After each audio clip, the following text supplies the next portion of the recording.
สบายดีมาพบกับฝนในรายการตำมะฮุงมื้อนี้เขาจะมาในหัวข้อที่ว่าถ้าว่าเฮาย่างกันไปกับแฟนเรามีคนมาจีบแฟนเฮาจะเฮ็ดจังใดเฮาไปรับชมรับฟังพร้อมๆกันเลย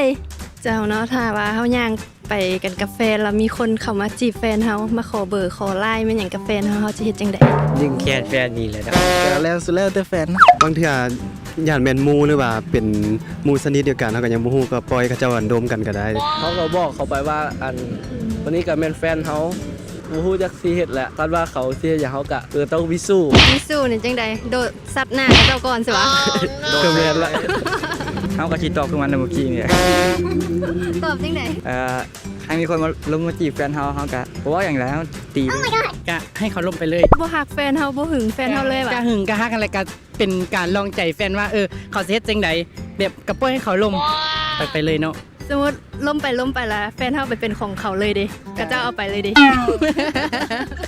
ก็ให้เขาไปเลยแล้วก็แบบเขาไปแล้วก็จึงกลับมาถามแฟนว่าฮักเขาบ่หรือสิฮักเขาคันฮักเขาก็อยู่นำเฮาคันฮักเขาให้ไปนำเขา ปล่อยไปเลยคันเขาบ่ฮักเขาเลยปล่อยไปเลย ปล่อยไปเลยนี่เฮา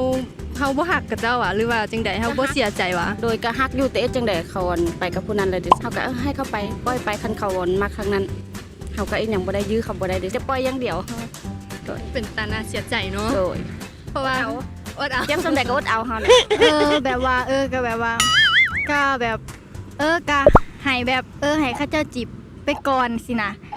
แล้วแหละเฮาก็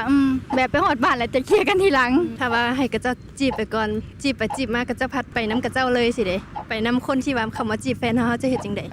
ก็แบบว่าก็สมมุติว่าถ้าแฟนเฮาแบบแบบว่าสมมุติว่าคนที่เขามาจีบแฟนเฮาหั่นน่ะแล้วแฟนเฮารู้สึกดีนำคนนั้นก็ก็ยอมปล่อยให้ไปก็ได้เพราะว่าบางเทื่อเขาอาจสิบ่ฮักเฮาแล้วก็มีบางเทื่อย อมปล่อยให้ไปแบบง่ายๆเลยว่าแบบนี้หั่นเฮาสมมุติว่าเฮาคบกันมาหลายปีเติบจังซี่เด้บ่เสียดายเวลาความรู้สึกต่างๆ ก็ใจหนึงก็บ่อยากให้ปล่อยไปได้แต่ก็เฮ็ดจังได้เนาะ เพราะว่าถ้าแฟนเฮาแบบแบบหักคนนั้นแล้วเฮาก็ยอมปล่อยไป เอามึงเป็นไผเลย กะแบบว่าคันมีคนมาจีบกะเฮาก็ย่างออกห่างไปคันแฟนเฮาโอเคกะโอเคคันแบบหาเขาแท้เขากะสิบ่สนใจดอก ถ้าว่าปล่อยให้แฟนเฮาล้มกับเจ้านี่ถือว่าเฮาให้โอกาสกับเจ้าได้หั่นนะให้โอกาสทั้งแฟนเฮาแล้วก็กับเจ้าได้ ให้โอกาสกะแบบเฮาให้เกียรติเขาแบบเฮาก็ย่างออกไปคันแฟนเฮาแบบฮักเฮาเขากะคือสิแบบบ่มีอีหยังกันบ่ เอากำปั้นใส่นะเนาะ บ่ลิ้นกับบอกเขาเจ้าไปว่ามีแฟนแล้วเรามีแฟนแล้ว เมื่อกี้ว่าเอากำปั้นใส่หน้าหั่นว่าเว้าลี่หั่นที่จริงในใจก็คิดจังซั่นแท้แม่นบ่ ก็คิดอยู่หน่อยนึง ถ้าว่าเฮาจะตีกับเจ้าว่าซั่นซะล่ะบังเอิญล่ะกับเจ้าล่ะเป็นคนแบบหุ่นใหญ่กล้ามใหญ่เบิ่งเฮาจะสู้กับเจ้าไหวอยู่อ่ะ โอ้สบายอยู่แล้ว สบายเพราะว่าแล่นไปสบายอยู่แล้ว หรือว่ากับเจ้ามาหั่นเฮาแล่นเนาะแล่นหนีสบายอยู่แล้ว พอเฮาก็บอกเขาเจ้าไปว่ามีแฟนแล้วเขาเจ้าก็เข้าใจอยู่ อันนี้ก็ยังบ่ฮู้ตอบเนาะเพราะว่าเจอแบบบังเอิญหั่นน่ะก็คือสิแม่นว่าบ่ได้เลยนะ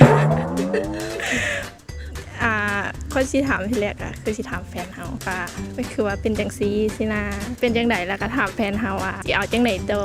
ก็ให้เขาเจ้าเว้าเฮาคือสิเว้าบ่ได้แล้วเว้าบ่ได้เลยนะมันแบบบังเอิญหั่นนะบ่คิดว่าสิมีแบบนี้ แต่ว่าในใจนี่ก็จักจะหาอยู่แม่นบ่ แม่นแล้วโคตรใจหายเลย แต่ว่าบ่ภูมิใจว่าถ้าว่ามีคนเข้ามาจีบจังซั่นแสดงว่าแฟนเฮาหล่อได้หั่นค่อยมีคนเข้ามาจีบหั่น บ่พอติบ่ เข้าหลายใจหลายก้อน อันเฮาก็เฮ็ดจักให้ว่าเฮ็ดหน้างอใส่แล้วว่า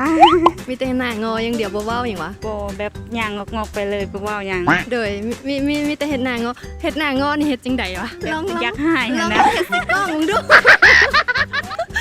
อยากเห็นนะแบบว่าเว้าหั่นนะมันบ่เห็นภาพหั่นนะเฮาต้องเฮ็ดให้เห็นภาพหั่นนะเฮาจะเฮ็ดจังไดใส่แฟนเฮาเป็นลักษณะ เดี๋ยวรับตาสั่งพร้อมสิแล้วก็ย่างไปเลยนะ แม่นว่าเนาะคนเป็นแฟนกันบ่ว่าจะอยู่ใกล้หรือว่าไกลความไว้เนื้อเชื่อใจเป็นสิ่งที่สำคัญถ้าเบิ่งแล้วถึกใจก็อย่าลืมกดไลค์กดแชร์ให้แน่สามารถติดตามผลงานของพวกเราได้ที่ข้างลุ่มนี้